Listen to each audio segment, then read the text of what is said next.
Hey y'all, it's Brutal Dan. And it's Banana Chan. Welcome to the Spooky Asian Club. Ooh. Spooky Asian Club is your new favorite horror podcast where we slice into the intersections of Asian stories, horror movies, pop culture, and more from our creepy little perspectives. And in this episode, we're talking about the 2018 Indian Hindi language film Tumbbad. But before we get into that, let's introduce our guest for this episode. Hey Jasmine, why don't you tell us who you are? Hi. Hello, everyone. I'm Jasmine, ThatBronzeGirl Bhullar, and I am a writer and content creator online and also a good friend to Brutal Dan and Banana Chan. Friend of the pod Friend on the of the pod. pod. And we always have to ask, what spooked you recently? Oh, okay. Well, what spooked me recently was the thunderstorm we had the other day, guys. I was on my stream and I was talking about the government group chat getting leaked. And at that exact moment, there was lightning and thunder so loud, I thought that the government dropped a bomb on my house. And I was really scared. I I now believe in the government weather machine. And I didn't before. And typically I laugh when people say that thunder and lightning is scary, but I don't laugh anymore because that was really scary. So we were recording a podcast episode yesterday, and it just like blacked out. Like everything went power off, and I probably froze. I don't know if Danny saw any of it, but it just all the lights went out. Remember the bomb cyclone? There's something about all technology failing you that is a bit scary when it first happens. When you're just sitting at your computer and everything goes boom, and it makes that sound. Yeah. For the first time and forever, you don't hear the electricity humming through your appliances. Low key, horrifying. Terrifying. Yeah. Danny Boyle, 28 days later, end of the world. It's bad. It's scary. Have y'all ever had extended periods of time without electricity and or your normal tech? Yes. Just during the bomb cyclone, like last year. I used to do it on purpose. Did you really? Yeah, I would for my birthday during the pandemic, I actually went and stayed at an eco lodge where the only electricity came from a gas generator. You had a limited amount of gas, and there was there was no signal, there was nothing. It was out in like Eastern Washington in the sticks, and all you have is like well water, and it was kind of fun. Was it like a meditative experience not being able to talk to people? I think if I had access to video games, I would leave the internet forever. I know that sounds crazy, but like there's times I'm out in the woods. I go hiking every weekend, and there's times I'm out in the woods and I'm like, this is what man was meant to do. We weren't meant to sit in boxes all day. Return to monkey. But then I'm like, I would need my Steam Deck. Like I'm not going full monkey. I need a Steam Deck and access to internet once a week so I can download new games. But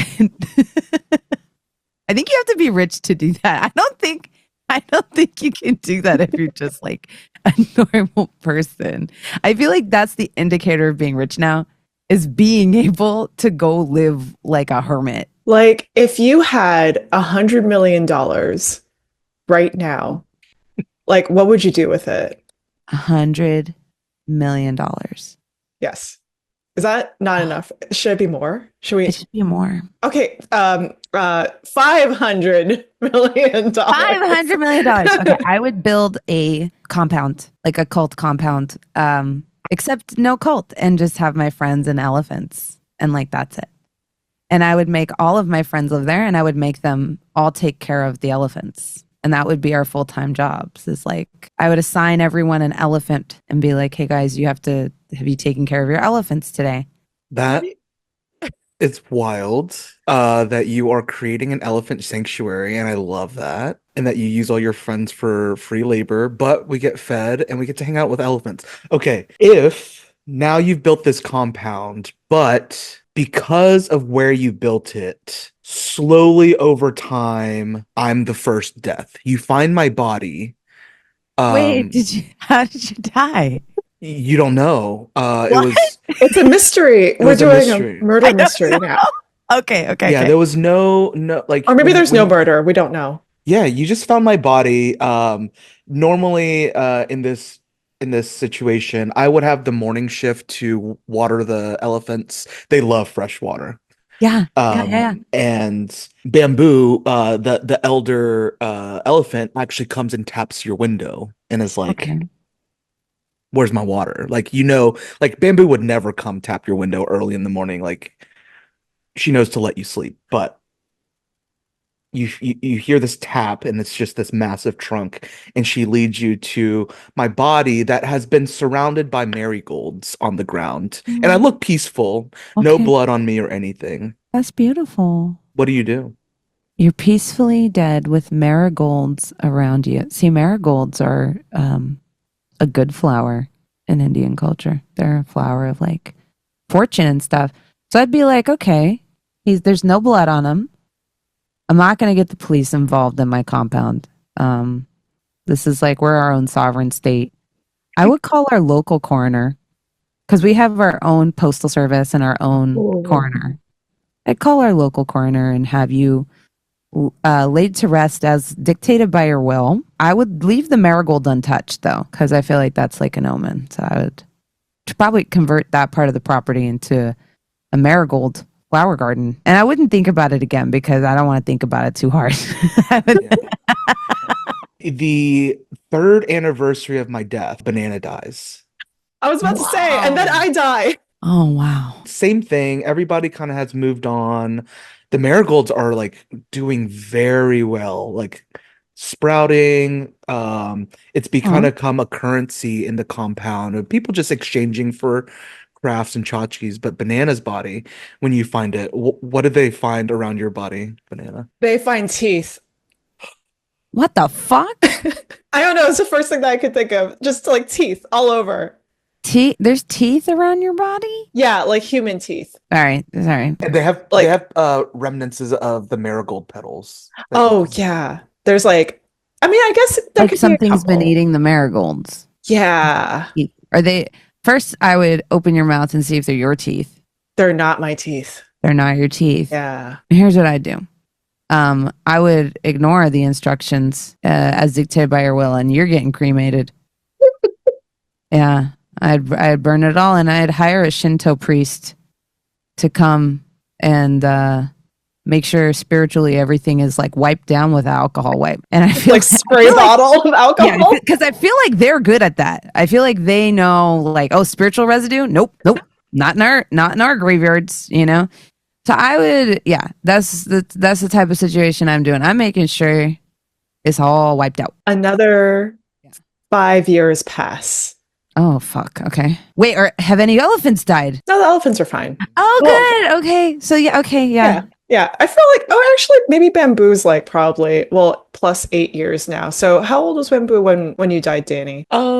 Maybe like mid 40s. Okay, so like closer to 50s now. Has a great life, but 5 years pass Okay. and you start hearing wailing at night. What the fuck? But outside of your compound. And obviously, there's kind of a curfew because the world has gone to shit and you protect your people very well. Yeah. But Mhm. this is like, past midnight. No one should be outside of the compound by then.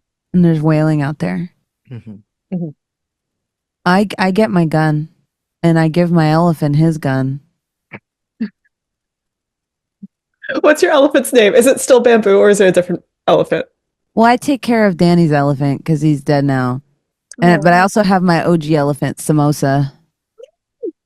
You have So I dumpling and got samosa. yeah. So I got Bamboo and Samosa, and they both have their guns. And there's a wailing. Yeah, it's like a sound that you hear when someone is just really distraught and just crying a lot, and it's just a lot of wailing.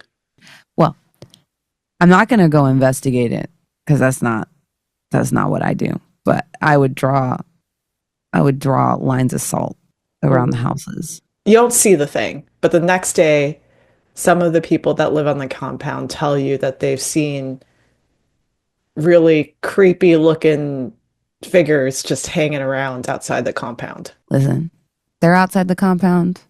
Neighbors, they're not our problem. So don't go out there. That's what I'd say. Especially not at night, like go to Winco or Costco during the day, like don't be done going out there at night because I'm not going to come get you. Because Danny said the world's gone to shit. So yeah, that could be creepy ghost figures. Also, that could just be like people. Like nothing's scarier than people, like that could just be people plotting. Like They're tall. okay, I hope it's a ghost. Like because like imagine if it's like a person, like just like dudes that don't like us and don't like elephants. Like I don't want them. They're like as tall as an elephant. They're like tall. What? Yeah, they're like as tall as an elephant. And they're just like, they look like mutated humans. Oh, okay. Well, that changes some things. I'd start building trebuchets. You finish with the trebuchet after a week, but after a week, you stop hearing the wailings. The people in the compound stop seeing these figures, and 2 more years pass. You wake up and you're on this podcast, and Banana's like, "What would you do if you had $500 million?" And she shows you her bank account, and she's like, "I have 500 million right now. Take it or leave it." Would you still take the money? I would be like, Banana, you're dead, girl. I've been dead this whole time. Been dead the whole time. What are you talking about? Do you not want the $500 million? It's time for you to go. Is that why you're staying? Is that why your spirit's staying on Earth for your bank account? Let it go. I don't think I can. No, you do. You have to let it go. Like I you worked just so hard for this money. no. It's okay. Your Who's work's going to done. have it? Who's Doesn't going to take matter. it? It's just numbers on a screen if you think about it. That's all money is. Do you not want it? Nope. You gotta go. You gotta let it go. Well, It's the only thing. It's the only thing tying you to this place. I just feel like it's sort of a waste if I just leave this money without anyone to spend it.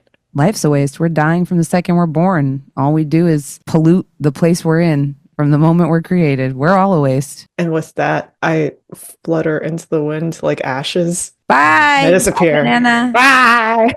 I'll miss you. And with that, let's take a break.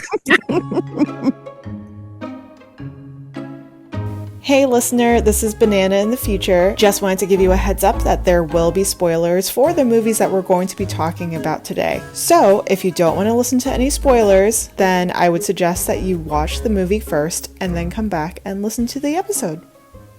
All right, back to the show. So let's get into the movie that we're here to talk about after that wild ride of a storytelling moment with Jasmine. And we're going to be talking about Tumbbad. Tumbbad is a 2018 Indian Hindi language folk horror film written and directed by Rahi Anil Barv. And it's actually based on a story that his friend had told him like way back in 1993. So this movie was released in 2018, and the process started in 1993 as he heard this story. And that kind of folk story was based off of another story by a Marathi writer named Narayan Darp. So there's a lot of different levels of how this movie came to be, but one of the kind of main storylines is that in this town of Tumbbad, there's a forgotten god named Hastur, and this god was born out of the goddess of prosperity. And it was the first god to be born and was very greedy and wanted all of the money and kept taking all of the gold that was ever produced. And then all of the other siblings was like, whoa, whoa, whoa, you can't just keep taking everything. So he the goddess of prosperity was like, all right, let's kind of tuck you away and kind of like starve you and make everybody forget about you. And that's kind of how the movie starts. You kind of learn this folklore, and then it takes place over three different time periods as we follow the protagonist and how he interacts with this folklore. Uh, Jasmine, what did you first think? I know you're pretty well versed in some mythology and folklore. Uh, and this is technically, I guess, an older story that is now modernized. What was your first impressions of this movie? I loved it. I felt like I think my favorite thing about it was kind of that the way the film is shot, it's almost like someone else is telling the story. It's almost never from the protagonist's point of view. Like every single time there's like a time jump, we're kind of seeing the story from somebody else's POV, either the character who's like kind of going into the well, the mom, or his wife, or his business partner, or his son. So I love how long that we kind of go through the story without really seeing what's happening. It kind of to me is the closest a movies come to like the oral tradition of storytelling. Like it doesn't follow the conventions that you're supposed to follow when you're telling when you're doing a scary movie, because it instead follows like how you tell a story verbally. Like I could literally, the script felt like it was telling me the story the way you tell scary stories in India. Mhm. So I really like that about it. And I also think like the central theme of greed is so pivotal to Indian culture.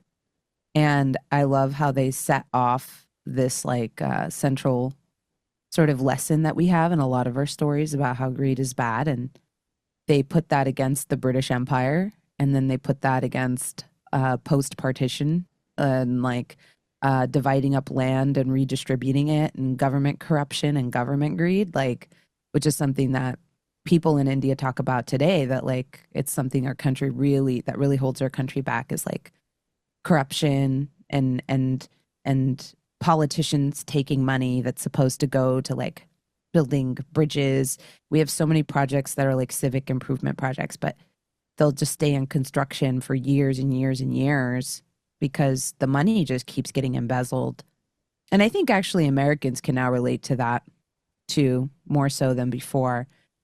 But it's a problem with a lot of developing countries, developing nations. And I think this movie kind of gets into like culturally what actually scares us, which is like the infinite, insatiable appetite for money that people have, that's like ruining everybody's life. That's wild. That sort of relates to the game that we just played or the story that we just told earlier. I feel You guys like, plan this all out?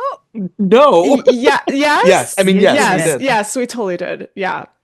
Yeah, we plan every single episode. Narrative geniuses. Thank you. Thank you.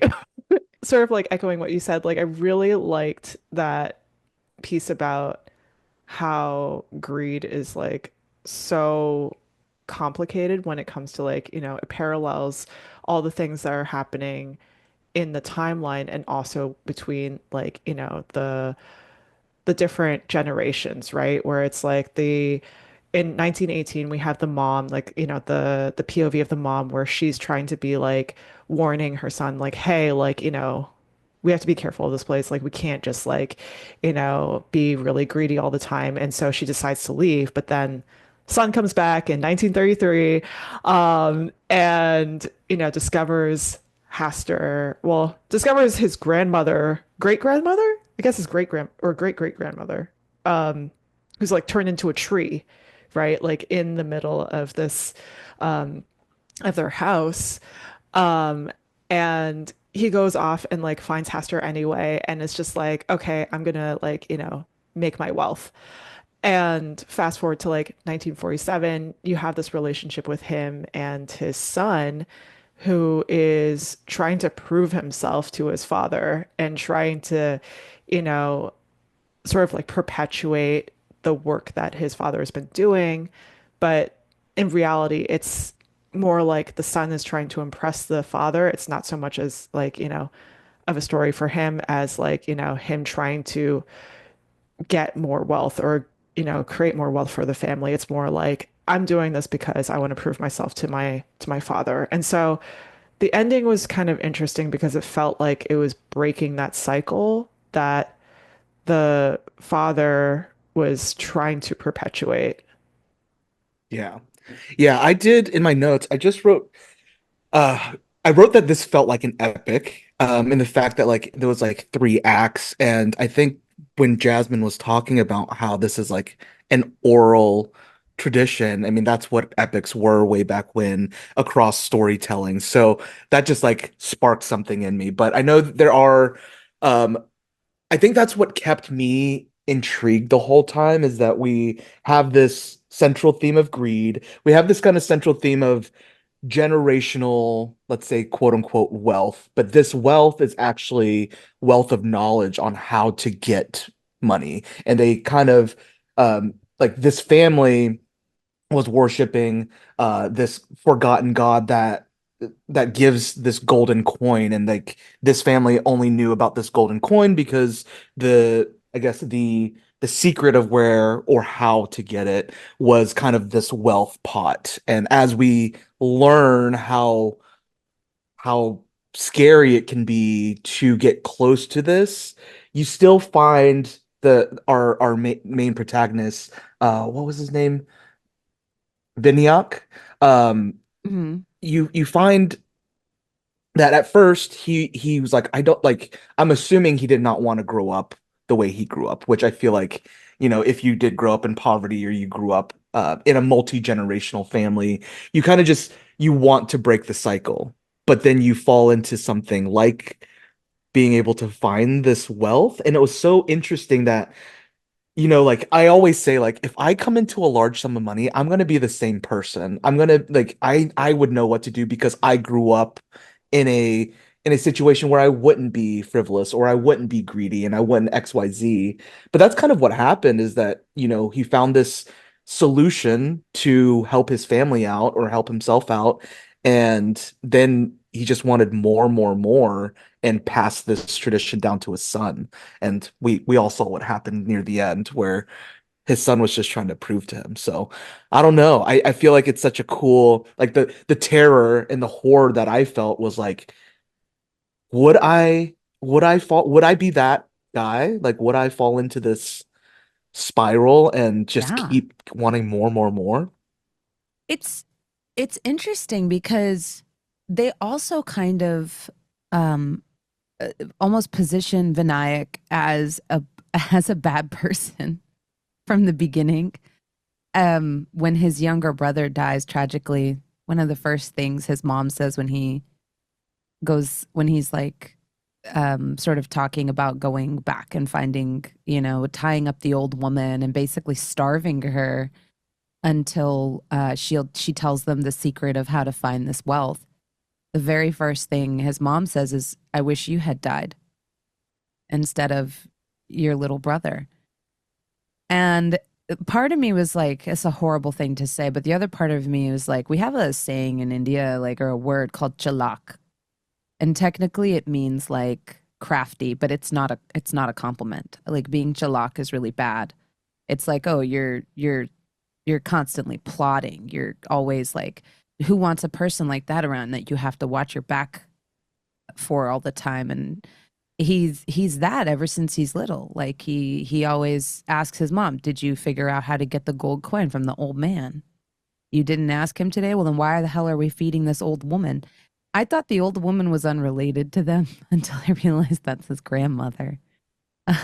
Um, like like he's not like he has this like insatiable sort of greed. It's never enough. And um they kind of position him from a once again from that like this is a fable you tell somebody as like a bad person, but the reality is it's closer to what Danny says, which is that I don't think people just grow up one day and they're like money.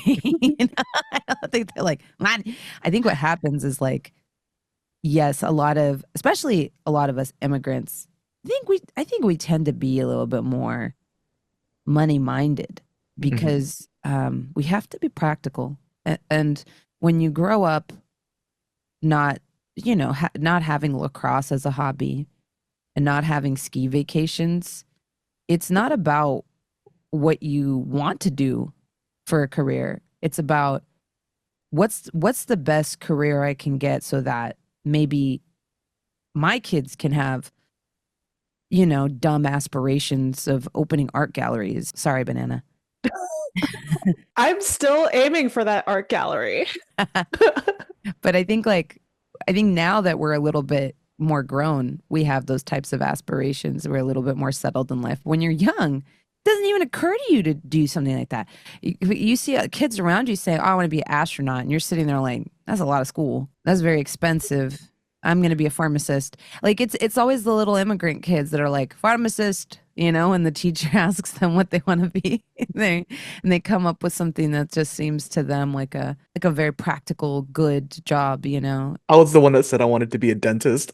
I have no desire in my life to work in other people's mouths, but I said I wanted to Ew. be a dentist. Because I bet you knew that's a good job, that you're not gonna go into crazy, like, the college isn't gonna cost you an arm and a leg. You're not gonna be going to school for 12 years. Yeah, that's a smart answer. Your That's a teacher was good probably like, answer. damn, this kid's got to this kid's got to figure it out.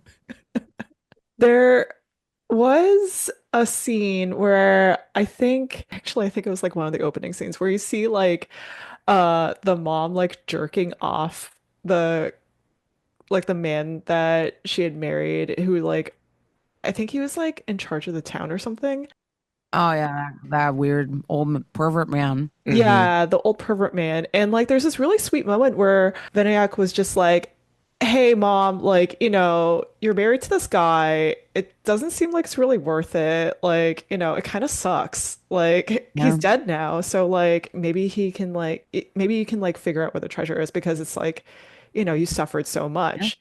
And it's like, yeah, like, this family has gone through so much shit and it just kind of sucks like seeing your mom like that. So I'm sure that like he had really good intentions, but then that sort of evolved, I'm sure, from like, the death of his brother and his mom just like not really saying all these things to him that probably made him feel worse about himself. And that sort of perpetuated that need to get that money, right? Like to get the gold.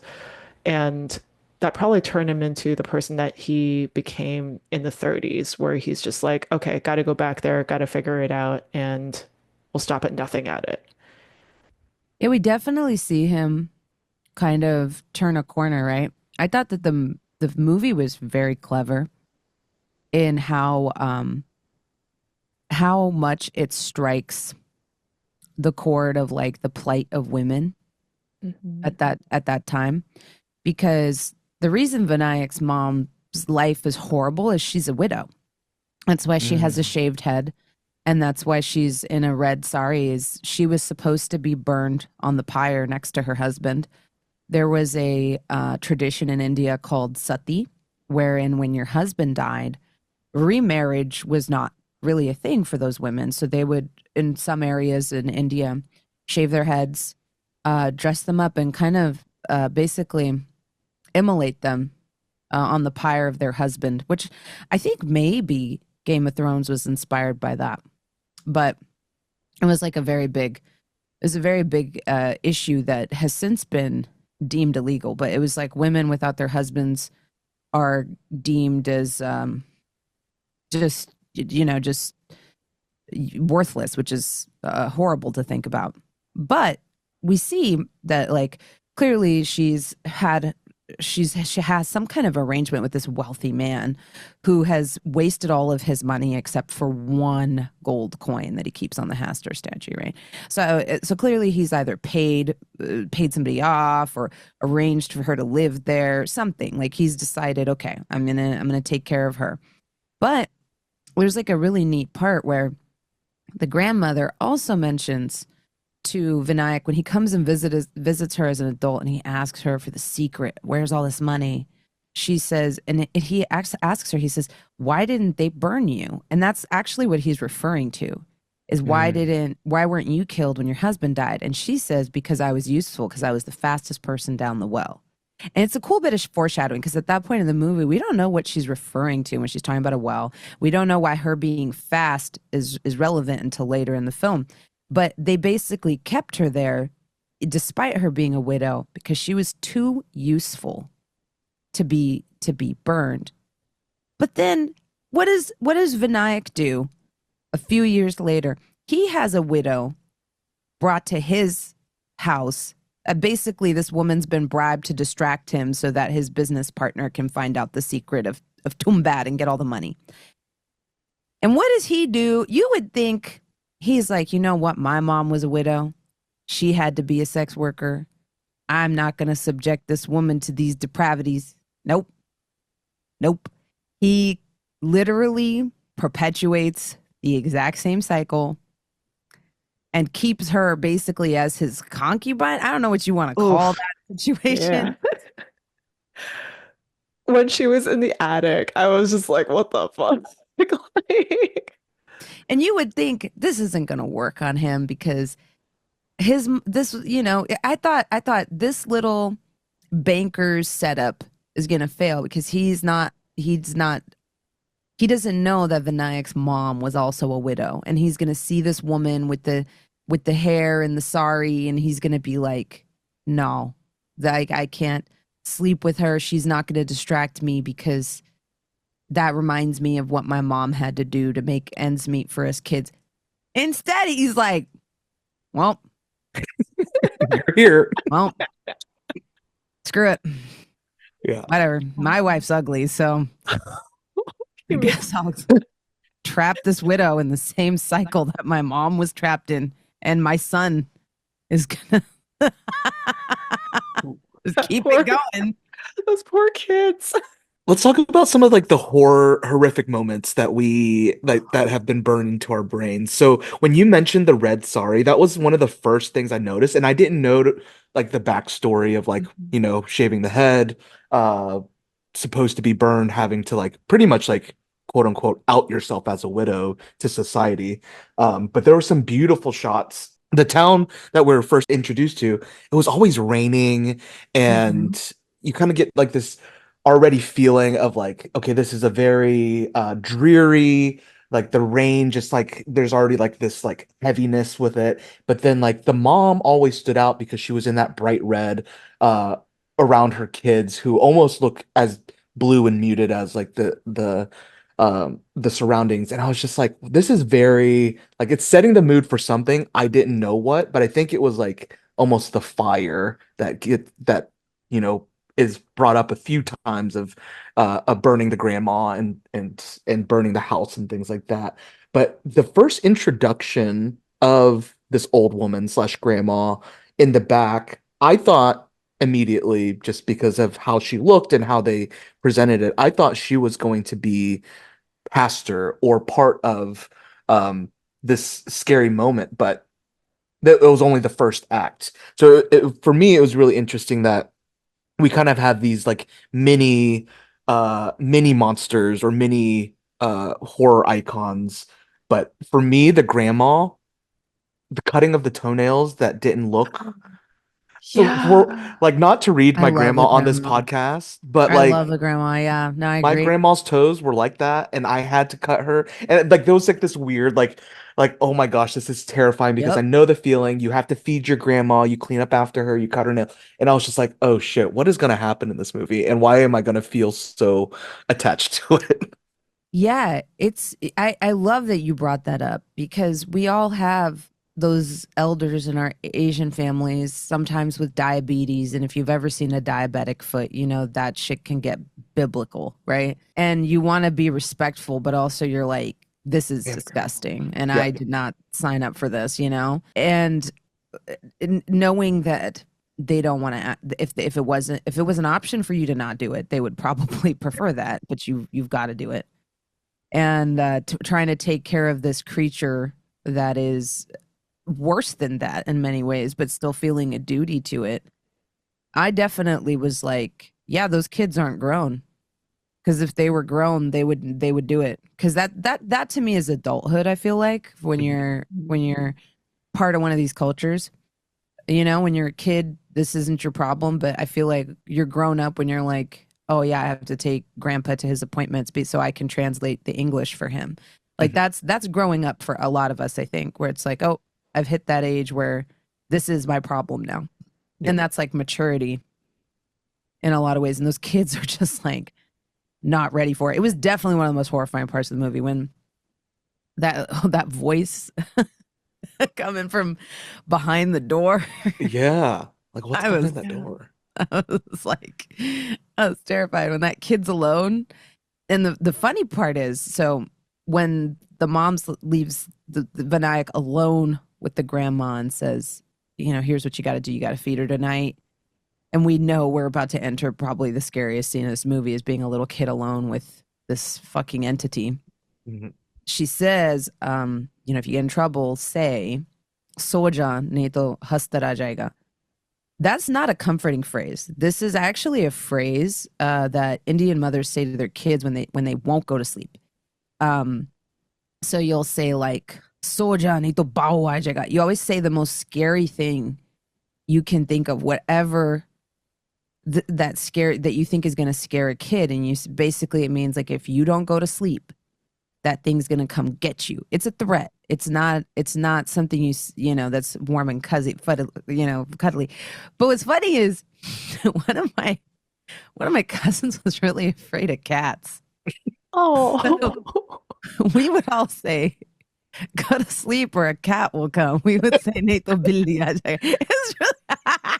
It's really, and it worked every time. You would be like, "Shit, I guess I gotta go to bed, or a cat will come." Wait, has your cousin ever met your cat?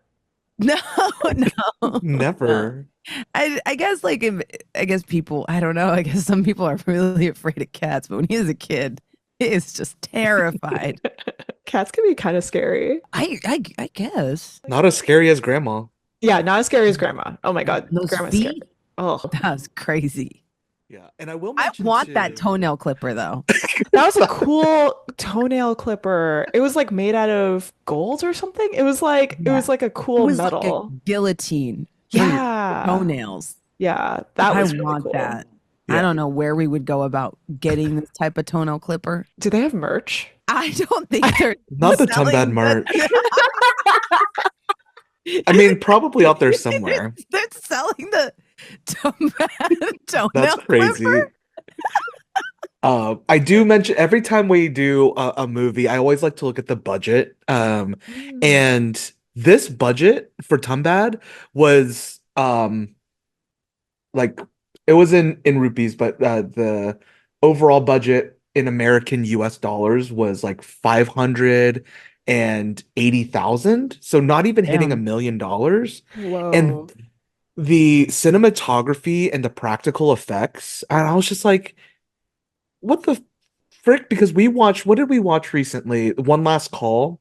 That was a lot. I That think was a that, lot of money and it had the yeah. worst effects and like they relied on CGI. And I was just, when I was watching this movie, I was like, oh, they got budget, but they were working. I mean, half a Yeah. million in Hollywood is not a lot. So they worked really hard on making this film look beautiful. Yeah, the womb especially, I like love the knowing, fleshy womb. yeah, knowing that it's like less than $1 million, like how did they make that womb? That womb was so cool. And they had like, oh, spoiler, there were like not just one Haster, but like 50 Hasters just like coming from the ceiling or from the walls or whatever. Like that was just like, how did they do that with that Yeah, no, they budget? for that budget. But you know what? I feel like we need that more because I feel like they ex machina it. Because I feel like Ex Machina really thrived at that of having like a really contained set and a really small cast and Mhm. just Yeah. being like, okay, we're gonna hire 3, 4 people. That's the extent of our cast. We're gonna have like a total of 2 locations, and a vast majority of it's gonna be on this one set. So I feel like they did a really good job of just like, okay, here is our core cast. This is what it's going to be. And here's a few key locations and we'll shoot here. And I feel like if you shoot smart, you can really take advantage of that type of thing. But I feel like we're not that efficient over here with that stuff. I feel like India we're a little bit more efficient with that. You spend money where you can't cut it. So like Mhm. exactly what Danny talked about cinematography, hiring the best people to light a scene, hiring the best people to be your director of photography, and you cut money where you can. And I feel like here, I mean, look at how much waste there is in how we shoot TTRPG shows.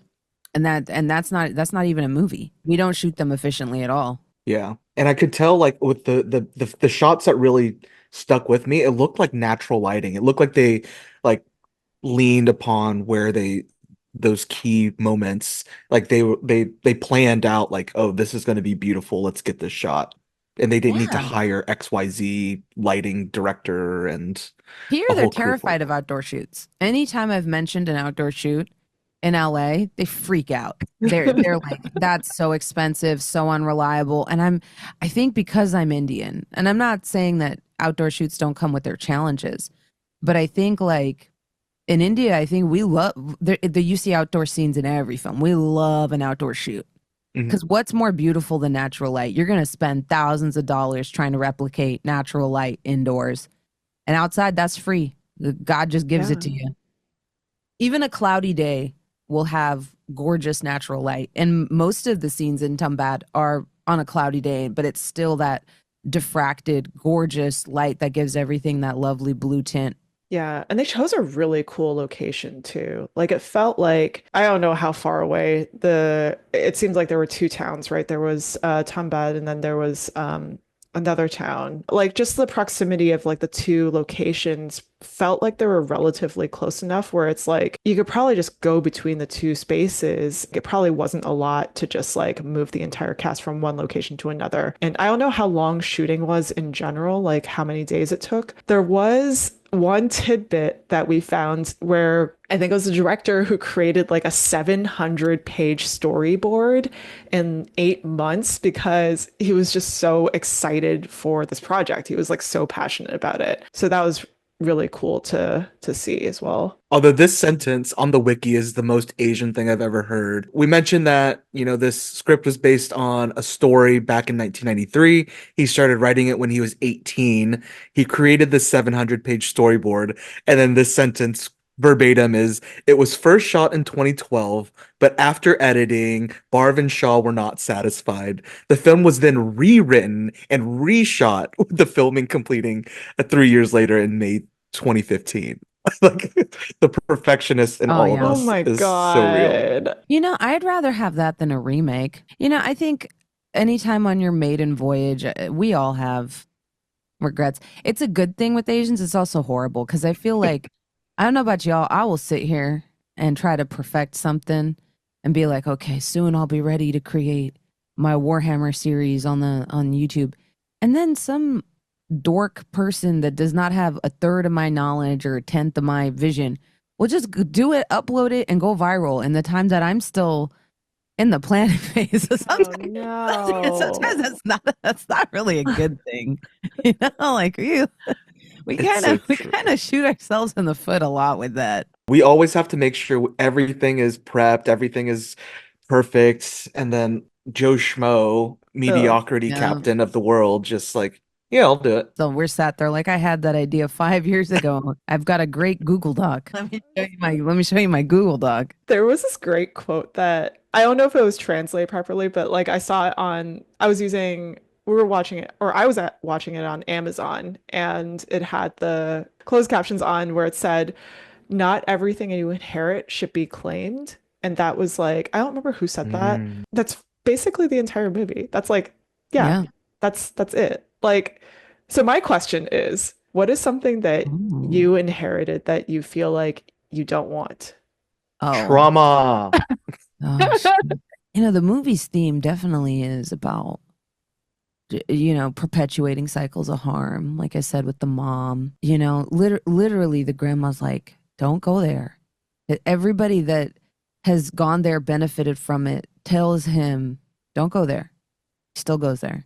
And it's interesting because there's like a sort of trend that you'll see amongst, like, if you go on the site of TikTok that's Asian or African, you'll see memes that are like, when you go to see the piece of land that your uncles have stopped talking to each other over, and it's like a dirt a dirt pile.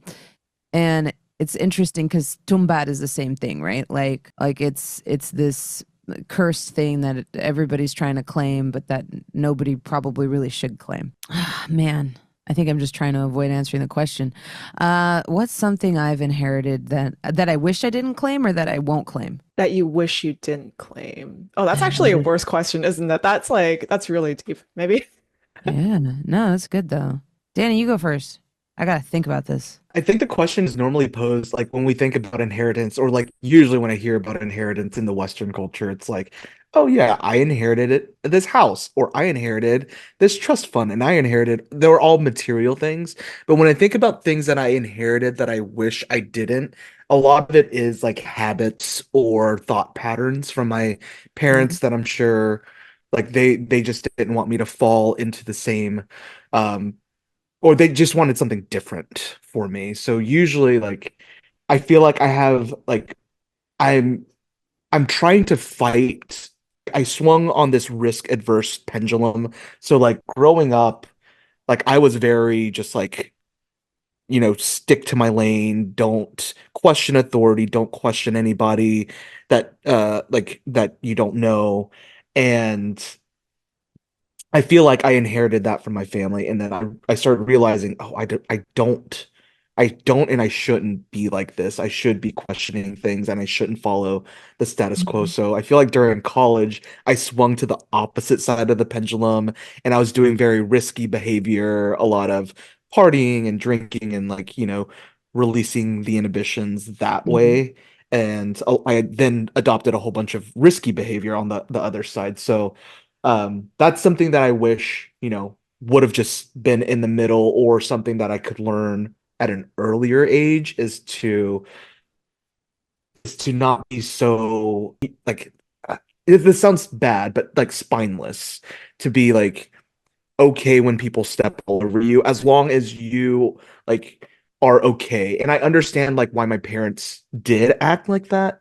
They had a shift at work, or as long as, they could bring food home, it doesn't matter how people talked to them or made fun of them. As long as they could provide, they were okay. And I kind of adopted that for a little bit in my childhood of growing in a very predominantly white area. You just kind of go with the flow, and then, you pick up these patterns of making fun of yourself before they can make fun of you, and then you use humor in a very self-deprecating way, but it does kind of eat at you. So Yeah. that was very, very deep question about inheriting, but I kind of wish, growing up, yeah, my Yeah. parents didn't have to deal with that, and then I wouldn't have to deal with that. I could see that because I think that that's very common with immigrant communities where it's like the parents really don't want to, especially if you're like new into this country, right? Where it's like, you don't want to get into trouble. You don't want like anything bad happening to your family, especially like, your kids, because you're moving here.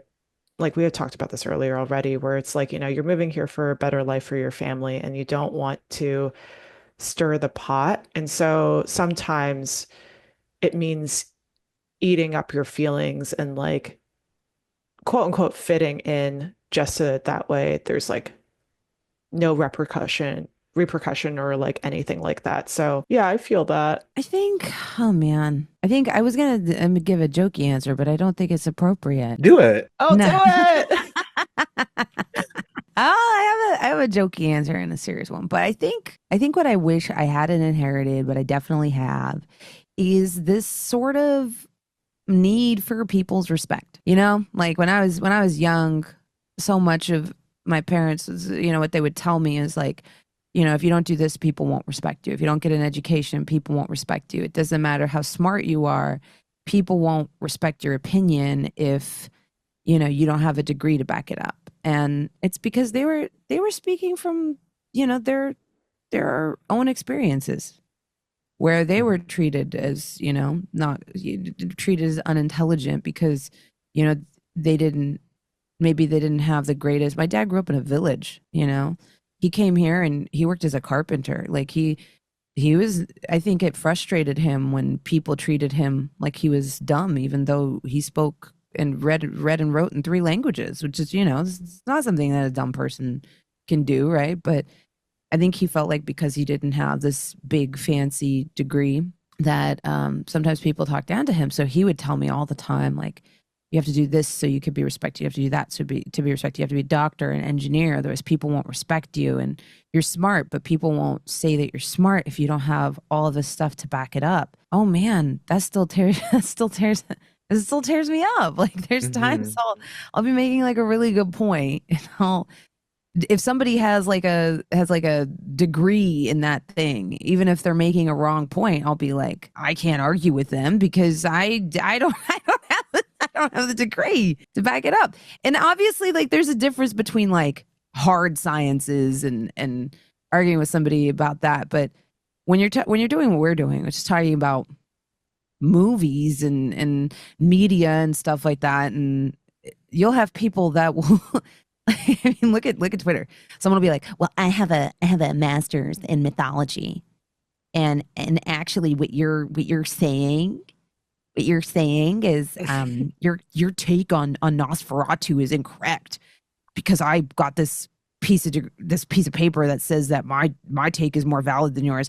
I'm just over here like, okay, so you got the piece of paper, you're still a dumb piece of shit. Like, Also, like, even if you get the piece of paper, right? It's like, how often do you use the stuff that you've quote unquote like learned in class, right? If you don't use it often, how do you apply it? You know what I mean? It's like, and you can still be wrong. Your yeah, media literacy exactly. could still be off. And there some of the greatest filmmakers of our time learned by doing their research. So when I see young people making videos and they don't know their references, oh man, it drives me crazy. They want to talk shit about Halloween and Friday the 13th and Nightmare on Elm Street and all these things and how they're not scary, but then they go on to extol the virtues of films that all they do is pay homage and make reference to the greats. It makes me pretty mad. It makes me pretty mad when people kind of do that kind of thing because I'm like, as it is with gay history, it is with media. You need to know your references, you need to know your history, you need to do your homework. I think there are people with their 15 credits in film that don't know as much as somebody that one day was like, I am going to watch the entire, filmography of David Lynch. Like I have more respect for that person because that's the type of homework that, you might take something out of. I agree with that because the person who watches like 50 things, I'm not going to say just movies because usually those people that watch like 15 David Lynch movies, they also go in that rabbit hole of like reading all this, all the articles and Yeah. everything else. It's like they really care. They like really give a shit. Like there's this account that I love called Die Workwear. And it's an individual that just very clearly knows a lot about men's suiting. Like men's suiting Mhm. specifically, what proper fit is, how garments are made. I don't know if this man has a degree. All I know is that he's not here to shame you. He's not here to tell you that you're an idiot and he knows more. He's here to be like, this is my knowledge. This is my area of expertise. Let me share that with you. I feel like you just don't see that very often with academics. I feel like a lot of times academics come into a space and say, you're wrong and you don't know what you're talking about. And the worst part Yeah. is, oh my gosh, that works on me because of that inheritance from my family. Where I'm like, oh, they're right. This is why I should have stayed in school and gotten my master's and gotten my bachelor's. And now I don't know this thing. But I wish more people would come into it from and I think this is especially true of Tumbbad. There's a saying that Dimension 20's director and also Daisy Quest's director, Michael Schabach, told me. I don't know who the original person who said it is. I just got it from him. He said every movie is a miracle, and I think that's true. If you fall in love with the process of movie making and you look into how they're made, most of them, it's like they had to fight for years, and it's like somebody really cared about it, and that's why it got made. And they faced all kinds of crazy stuff and they still managed to make something, and that's really cool. Like when you look into like how Parasite was made, that's Hmm. just one person, who really wanted to have that movie made. or even Squid Game. Squid Game is like one person who just refused to take no for an answer and was like, I'm gonna fight to have this film made. And I just kind of love projects like that. And I also love knowing, like what you were saying, reading all the articles about a film and like doing a deep dive, because what ends up happening is you might not like the movie, but then when you hear about everything, you're like, actually, that was good for what Yeah. And you can for respect the what. process, right? Yeah. Yeah. Like I like Yeah. Prometheus, and a lot of people hate it. Alien fans tend to hate Prometheus, and I don't.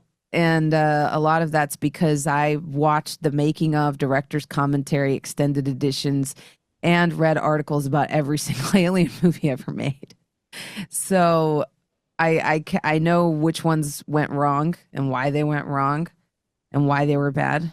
And I have respect for the ones where maybe they tried to do something different, and maybe it didn't land in quite the same way, but I still end up enjoying it. I think context is important. I think that's when people shit on modern art.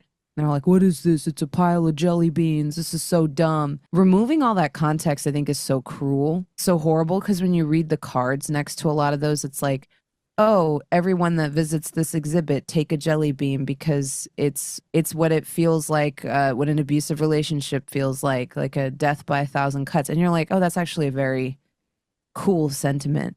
But you'll always see like these accounts online that are like, "This thing is worth $10,000. Isn't that so stupid? Aren't the people that like this thing so stupid? They're actually dumb and I'm actually smart because look at these dumbasses." It becomes like a power play. And it's not Yeah. even about the art anymore. It's just like hey, I'm better than you because I think this. And it's like, well, what does that have to do with anything? That's just like a separate issue. That's like a you problem. You know what I mean? It's like the person making that statement, that's like a them problem. They're trying to shit on someone else's art when they can't make the art themselves. So I'm happy you guys are doing this podcast, because I don't think a movie has to be quote unquote good for you to like it. I don't know that Tumbbad would be like my one of my top 10 films of all time. It's a good movie. Yeah. I think when I walk away from a movie like this, I'm like, "Oh wow, I enjoyed that." And isn't that what we really want? I don't know if I should say this. You can edit it out if it's bad. But do we really want only movies that suck their own dick? You know? It's so We're true. gonna leave that in. Yeah, we're gonna leave that in. Marcus, make sure that this is in. Also, Marcus is editing all these episodes. Oh, hi, Marcus. Keep that in too. But it's true. And like this project has really taught me that like a lot of these Asian movies, like even now, are passion projects. They start over in this weird little Eastern, Southeast Asia, South Asia culture, and then usually these stories make some buzz. And then of course, sooner or later there's going to be a Western remake. And we Yeah. kind of see that over and over, and some stories are borrowed, adapted, whatever, but it's interesting that when you said that, like, yeah, not every movie has to be your favorite movie, but when you dig in and you learn about like how this movie was made and all like this started back like way back when like from a story from a friend that he heard back in the 90s, and it took him all of this time. It really took him over 20 years to put out a movie on a pretty much shoestring budget for a movie this size. It's like it's wild. And like even if you don't like it, even if you've never heard of it, you can respect it. It gives me hope too. It's Yeah. like, oh, maybe some of those projects that we're working on, that maybe it now is not their time. But we'll keep pushing. We'll make it work. But I do want to know your silly answer for what you inherited from your Yes. family. My silly answer before I got super deep into it was my height. Oh, I'm 5'6", 5'7" on a good day, and I am the tallest person in my family. oh, ow. I know. So that is something that I wish I did not inherit from my family. Okay, so my my silly answer is um I don't even know if I want to say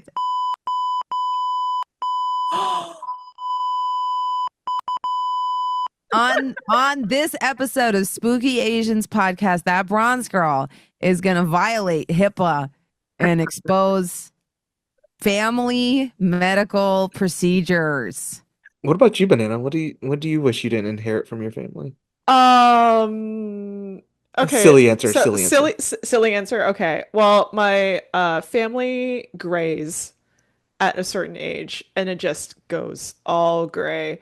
And it would be cool if it was like a cool pattern of graying. Is your hair dyed?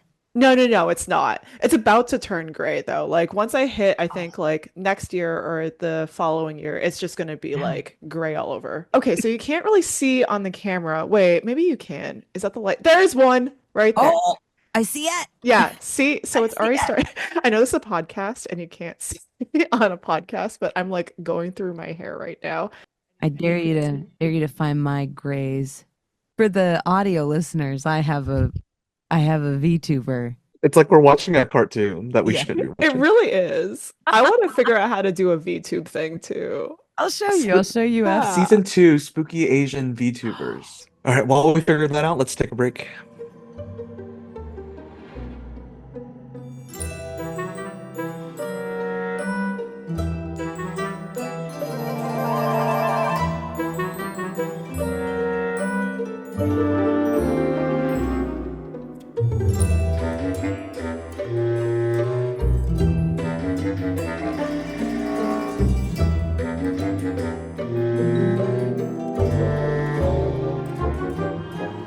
So now it's part of the show that we are calling Slaughterboxd. I have been tasked to find some funny, weird, and potentially unhinged reviews on Letterboxd, and our guest and Banana as well will have to guess the star rating. And of course, as always, we would love for you to play along at home.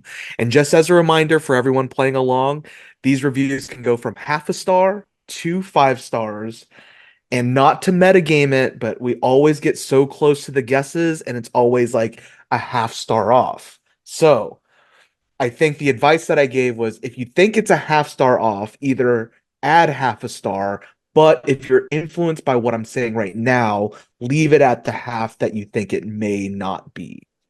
What? Exactly. I don't even know what that means. Yeah. All right. This first review comes from Tim Tam Titus, and Tim Tam Titus said, Pastor has some crazy flower allergies. That is an accurate statement. Aster has some crazy flower allergies.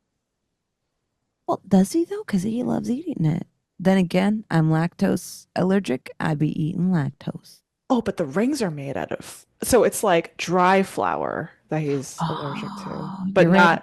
not wet flour. You're right. Is it wet? Okay. I don't know. How do you make? Yeah, Yeah. Yo, yeah. I That's guess dough. Dough. Right. yeah, when it's dry, he can't have it. But when it's add water, he's all about it. when it's moist and puffy. Nom nom nom. When it's risen. I'm gonna say this is a fact. This is like a statement. This is like Yeah. a thing that Tim Tam Titus. Tim Tam Titus And has Titus, he's observed. Canadian. He's Canadian. It's Canadian. Canadian people tend to like Indian people. I want to say four. No. Wait, is he or is he Australian? Oh, that's true. Tim Tams are Australian, Shit. I think. Tim Tams are Australian. Okay, so he's Australian. How do they feel about Indian people?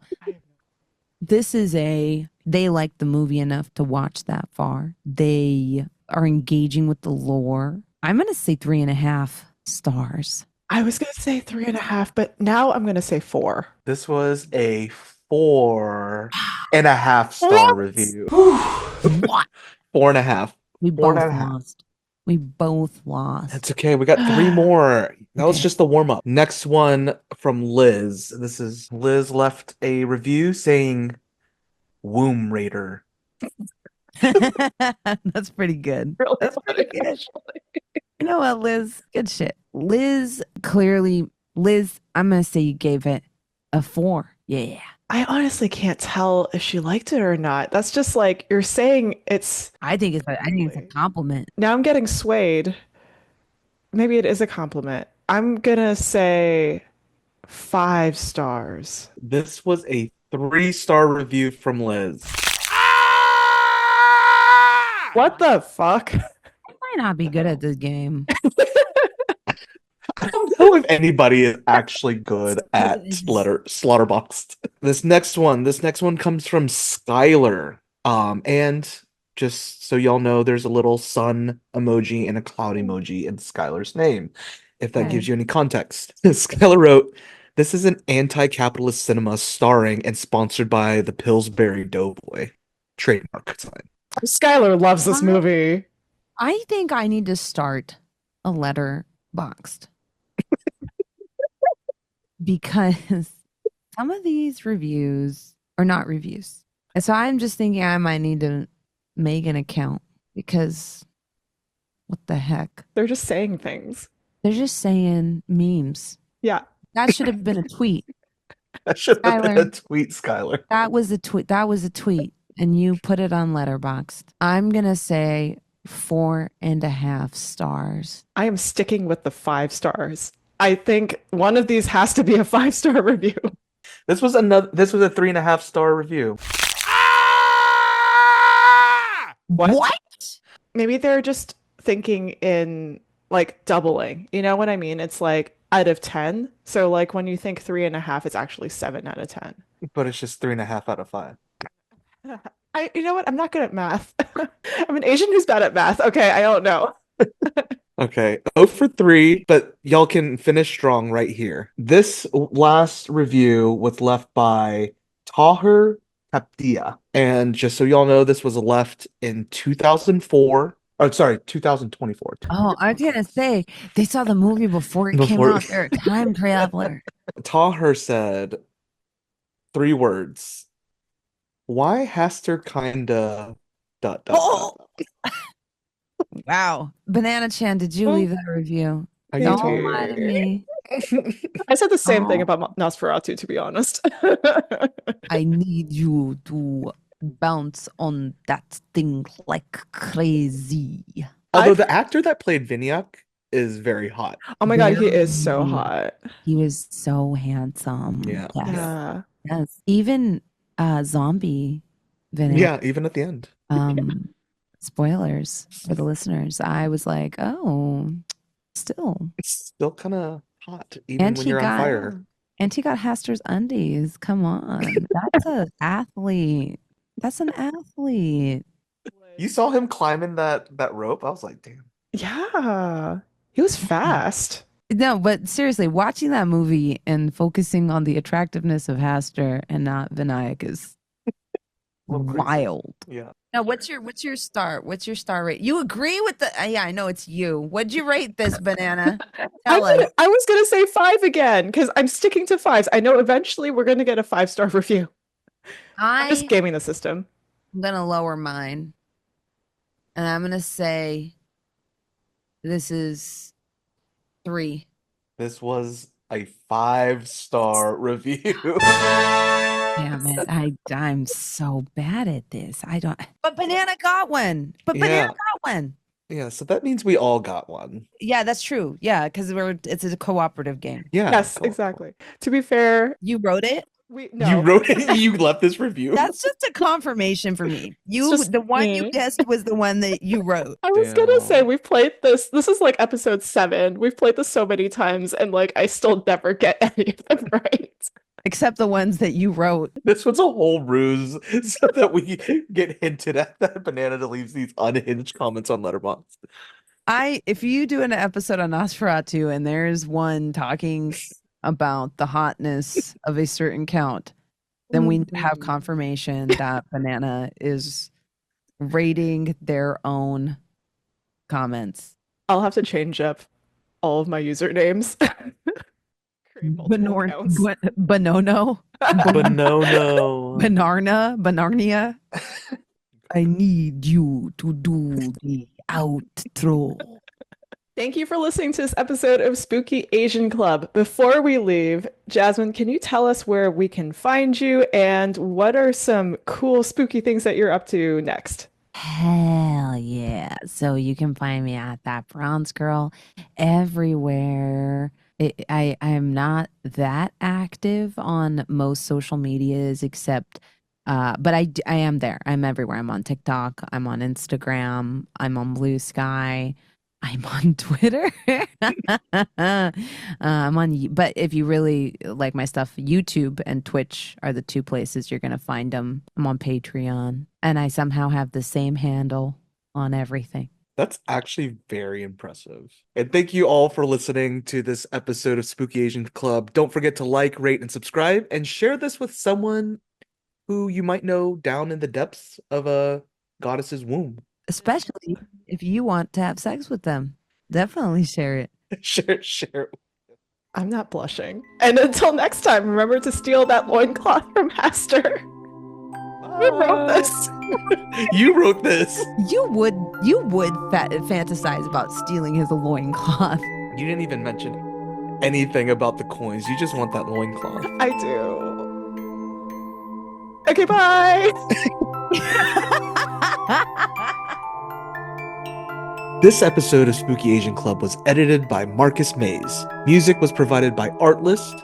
Spooky Asian Club's logo was designed by Andy Crisp, and the sustained life of this podcast is made possible from our creepy little Patreon members and listeners like you.